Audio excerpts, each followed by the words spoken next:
गए जंगल में शिकार करने के लिए, जंगल में जा रहे थे शिकार करने के लिए, अचानक एक वन में प्रवेश कर दिया। अब ये वन बड़ा चित्र विचित्र वन है। इस वन में एक जमाने में भगवान शिव और पार्वती विचरण कर रहे थे। विचरण करते करते अचानक अब वहां पर कुछ ऐसी घटना हुई जिस घटना के कारण पार्वती को अच्छा नहीं लगा। तो भगवती माया ने और भगवान महादेव ने मिलकर उतने जंगल को ऐसा बना दिया कि उस जंगल में यदि कोई भी पुरुष आता है तो वो स्त्री बन जाएगा। ऐसा मायावी जंगल था। अब ये किसी को पता नहीं, और सुद्युम्न शिकार करते हुए उसी जगह पर गया, घोड़े पर बैठकर, घोड़ा था ऊपर सुद्युम्न था, और जैसे ही जंगल में गया तो एक ही क्षण में भगवान महादेव की माया से, भगवती पार्वती की कृपा से एक ही क्षण में वो सुद्युम्न वापस कन्या बन गया। कन्या बन गया और जंगल में इधर उधर घूमने लगी। अब वो कन्या, उसको पता नहीं है, वो अपना भूत भूल गई। कन्या इधर उधर घूम रही थी।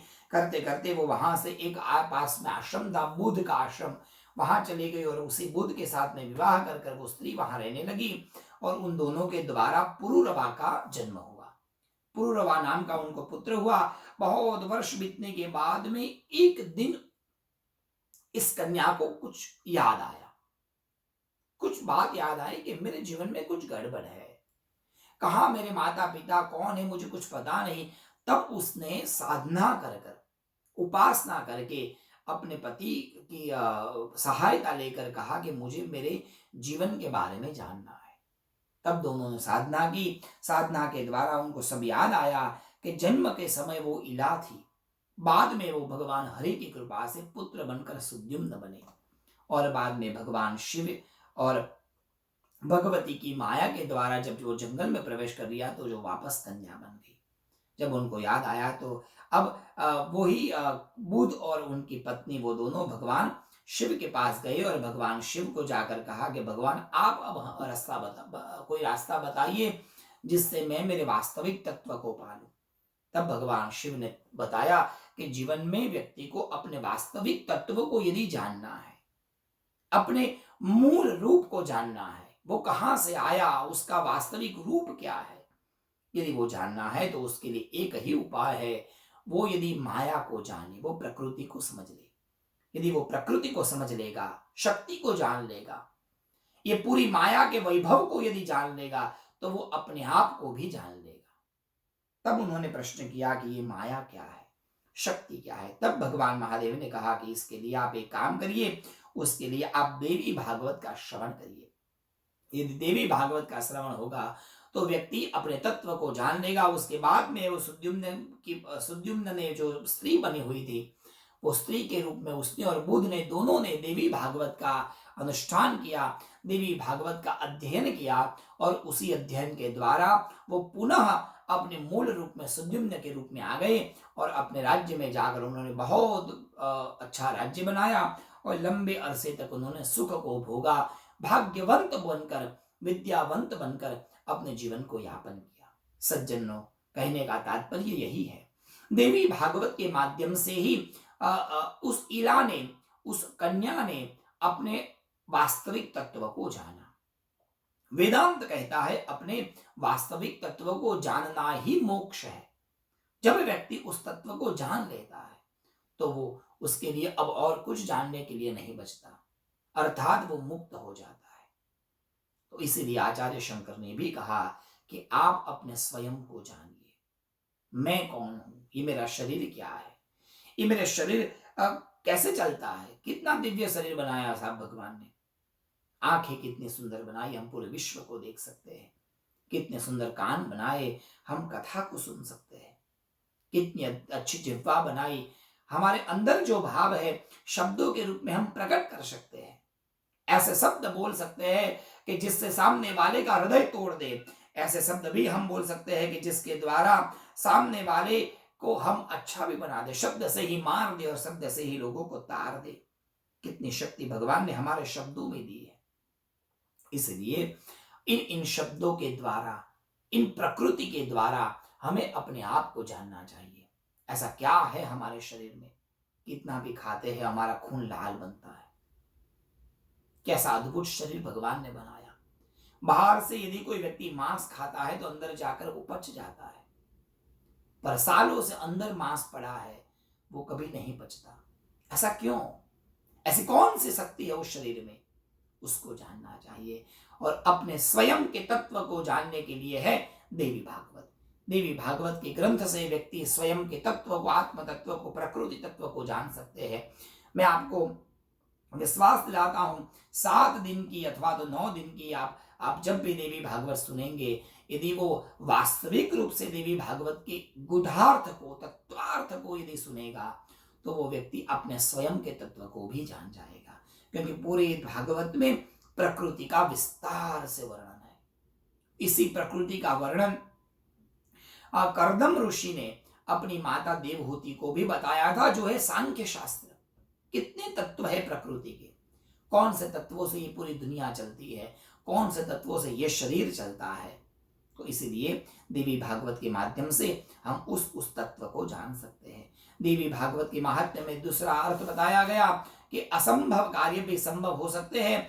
आप स्वयं की प्राप्ति देवी भागवत से कर सकते हैं। और एक तीसरा प्रयोजन बताते हैं, पतित व्यक्ति भी पावन बन सकता है इस देवी भागवत से। स्वयं को तो हम जान सकते हैं, परंतु यदि हमने जीवन में इस जन्म में या पूर्व जन्म में कहीं कोई गलती की है, कहीं कोई पाप किया है, अपराध किया है, झूठ बोले हैं, कभी किसी का दिल दुखाया है, ऐसा पतित व्यक्ति भी यदि देवी भागवत की कथा सुने तो उसको भी जीवन में परम तत्व की प्राप्ति हो सकती है। एक उसके लिए भी रेवती नक्षत्र के पतन की कथा बड़े ही सुंदर रीति से यहाँ पर बताई है। कार्तिकेय भगवान अगस्त्य महामुनि और लोपामुद्रा को कहते हैं कि मैंने आपको एक कथा सुनाई, एक और कथा सुनाता हूं, बड़े ध्यान से सुनना। एक ऋतुवाक नाम के ऋषि थे, उनको कोई संतान नहीं थी। उन्होंने अच्छी संतान के लिए परमात्मा से प्रार्थना की। प्रभु की कृपा से ऋतुवाक नाम के मुनि के वहां एक पुत्र का जन्म हुआ। अब पुत्र का जन्म तो हुआ, कालांतर में ऋषि बहुत अच्छे थे। कालांतर में क्या भाग्य हुआ साहब, ये पुत्र उनका बहुत खराब हुआ, असुर बन गया और कुत्सित कर्म करने लगा। धीरे धीरे वेदों का अध्ययन नहीं किया। पिता ने बहुत प्रयास किया, परंतु अध्ययन में उसने ध्यान नहीं दिया। दुष्ट बन गया, पापी अधर्मी बना। एक बार ऋतुवाक नाम के ऋषि को बड़ा दुख हुआ। ऋतुवाक नाम के ऋषि वहां से गर्ग महामुनि के पास गए। अब ये गर्ग महामुनि ज्योतिष के प्रकांड विद्वान है। जाकर बताया, भाई मैंने इतना अच्छा कर्म किया, सत्कर्म किया, साधनाएं की, मेरा पुत्र ऐसा क्यों हुआ? तब उन्होंने कहा कि आपका पुत्र इसलिए ऐसा हुआ क्योंकि आपके पुत्र का जन्म रेवती नाम के नक्षत्र के चतुर्थीय चरण में, गंडांत में हुआ है, चतुर्थ चरण में हुआ है। और व्यक्ति कितना भी अच्छा कर्म करे, परंतु बुरे समय में यदि जन्म होता है तो कुंडली के प्रभाव से उसका जीवन भी बुरा बन जाता है। महाराज, कई लोग हमको कहते हैं, महाराज हमने कभी किसी का बुरा नहीं किया, मैं किसी को गलत नहीं करता, फिर भी मेरे जीवन में दुख क्यों है? क्योंकि आपकी कुंडली में कहीं कोई दोष है।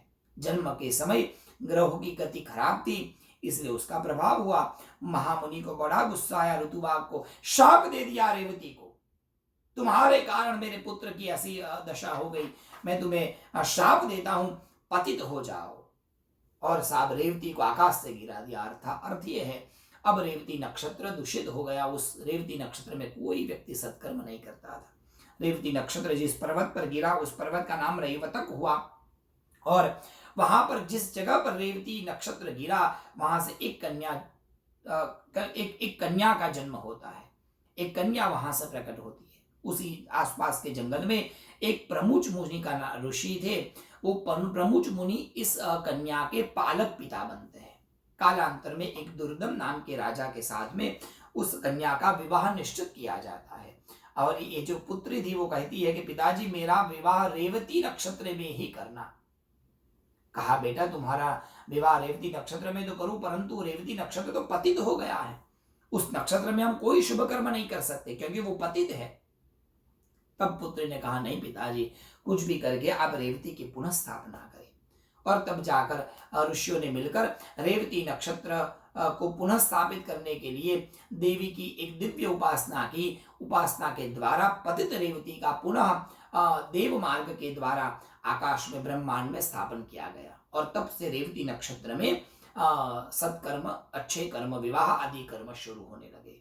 बाद में वो कन्या का और दुर्दम नाम के राजा का विवाह वहां पर हुआ और दोनों ने अच्छे से अपने जीवन को व्यतीत किया। दोनों ने मिलकर ऋषियों से कहा कि हमें जीवन में उत्तम संतान की प्राप्ति के लिए क्या करना चाहिए, ऐसा कौन सा कर्म करें जिससे हमारे जीवन में कोई कष्ट न आए। तब ऋषि मुनियों ने कहा कि असंभव कार्य भी संभव होता है केवल देवी भागवत के अनुष्ठान से। सज्जनों, एक काम करिए, देवी भागवत का अनुष्ठान करिए। तब जाकर वो दोनों पति पत्नी ने देवी भागवत का दिव्य अनुष्ठान किया। कैसे करना चाहिए, तो बहुत सारे नीति नियम है, परंतु बहुत कठिन है। बोलो जय श्री कृष्ण। और वैसे भी अमेरिका के लिए तो बहुत कठिन है, और आजकल तो भारत में भी कठिन कठिन नियम बताए। सज्जनों, एक निवेदन करता हूं, देवी भागवत यदि सुनना है तो अपना एक आसन निश्चित रखना, एक ही आसन पर कथा सुनना, बैठकर कथा सुनते समय भगवान के आगे एक दीप जलाना।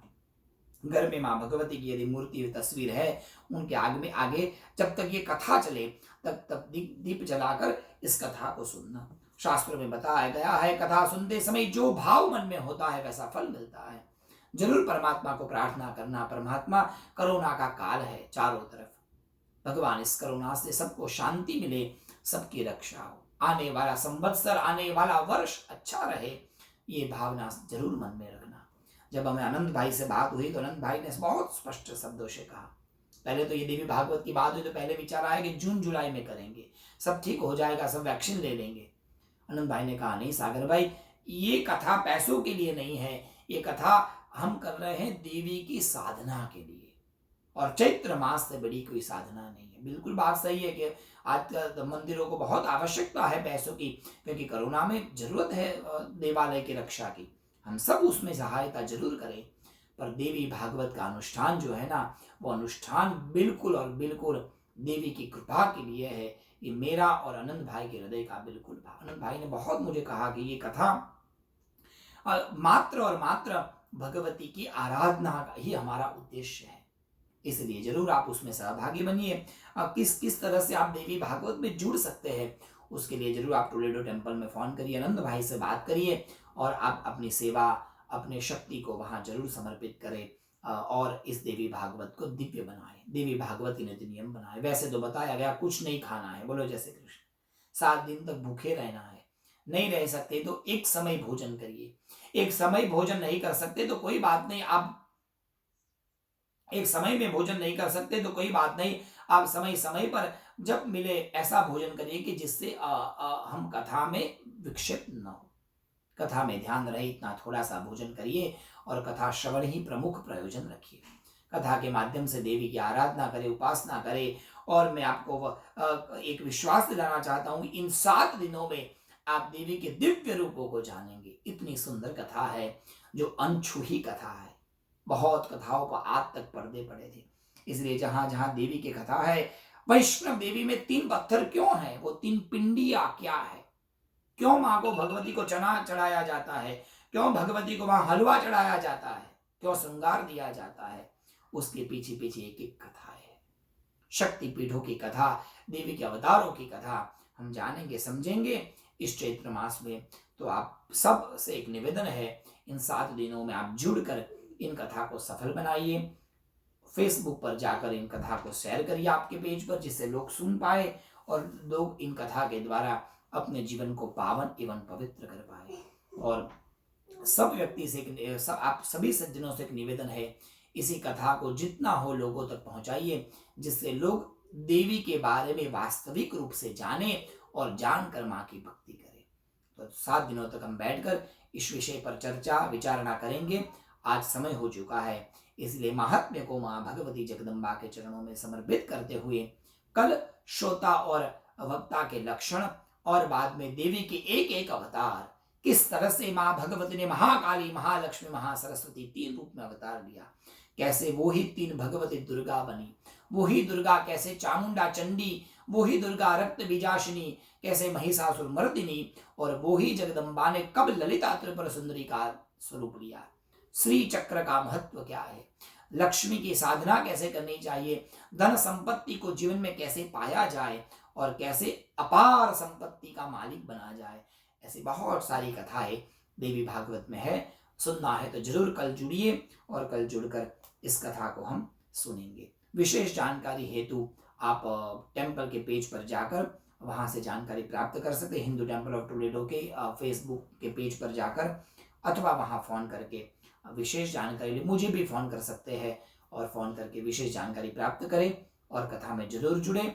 आज की ये कथा पराम्बा पराशक्ति के चरणों में समर्पित करते हैं और माँ को प्रार्थना करते हैं कि हम सबकी इच्छा माँ भगवती पूर्ण करे। चैत्र के इस पावन पर्व में माँ की कृपा के हम सब कृपा पात्र बने, उसी शब्दों के साथ ये कथा माँ के चरणों में समर्पित करते हैं।